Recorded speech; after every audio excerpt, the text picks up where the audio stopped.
మెల్లగా తెల్లారిందో ఎలా వెలుతురే తెచ్చేసిందో ఇలా పోసి నవ్వులతో మెరిసే పసిపాపల్లా చేదతో బావులలో గలగల చెరువులో బాతుల ఈతల కళ చేదుగా ఉన్న వేపను నమిలే వేళ చుట్ట పొగ మంచుల్లో చుట్టాల పిలుపుల్లో మాటలే కలిపేస్తూ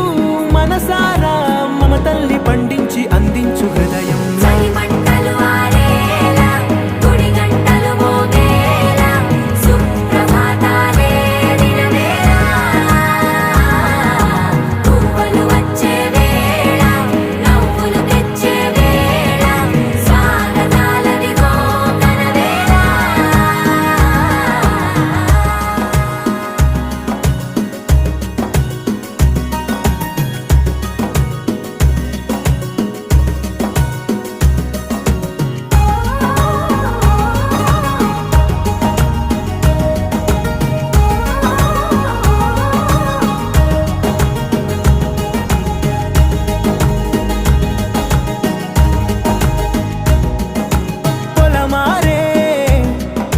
పొలమంతా